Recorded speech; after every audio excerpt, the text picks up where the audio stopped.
So today we're going to talk about the proximity effect.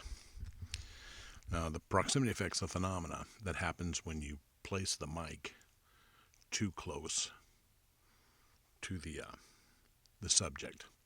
So, for instance, like sometimes I'll see people that are way back here and they're talking, and incidentally, the proximity effect happens only with directional mics.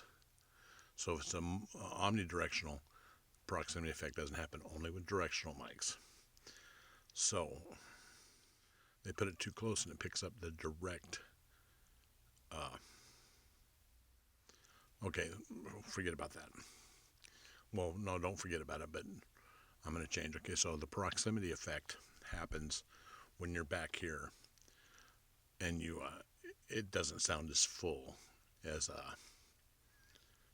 boomy, like a radio announcer. But if you get closer, then the full body, the boom comes in. You understand? So, a lot of times when ASM artists are doing mouth clicks, they're a little bit closer to the microphone. Now you have to worry about plosives, but there's techniques you can use for plosives, and that is angle the microphone. So you still get the proximity effect, but the plosives aren't as harsh on the microphone. And watch your breathing. Anyways, the proximity effect. It's not a bad thing. It can be used. This is a dynamic microphone. If you find a sweet spot where it sounds, and remember, this is on condenser microphones, not cardioid, but condenser microphones. This is a cardioid dynamic microphone.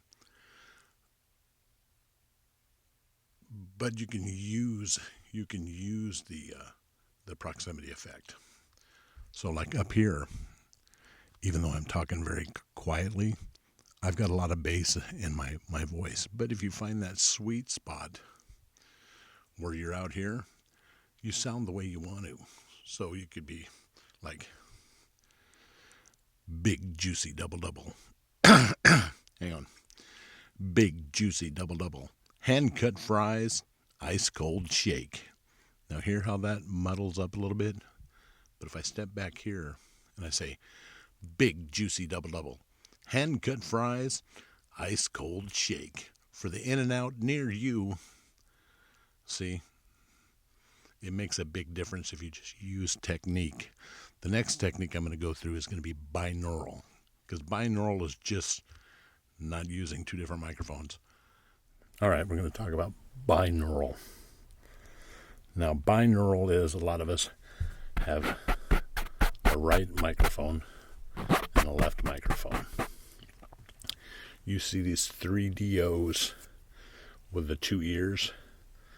That's binaural. Sometimes you'll see a dummy head and they'll have microphones in the ears, the silicone ears on the dummy head. That's binaural. These are 2 condenser microphones that are directional. So they're cardioid. So to where binaural has to be omnidirectional. So for instance, this is like binaural light. This is like diet binaural. Oh, it's binaural. This is binaural light. If you do earbuds like this, that's binaural light. And Roland makes a set too. And if you look, they got a microphone right in the center where it goes in your ear. And if you look at my Sennheisers, there's a microphone right in the center. What this allows it to do is, instead of being one direction, technically you could take 2 microphones, face them away from each other at 7 inches apart, and that should be binaural. But when you take 2 condenser microphones and set them apart, they're still directional. Now, if I take an omnidirectional microphone like this, or in the other ones, and I put them in my ears,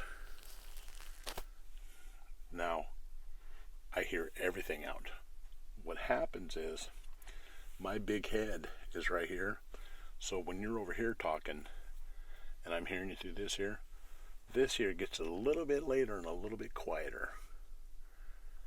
And the same way if I'm over here, this here gets a little bit later and a little bit quieter. If you're in the back of me, I got these big bad boys. That makes it so I can gives you depth, so you know I'm behind you. So if I was recording with these,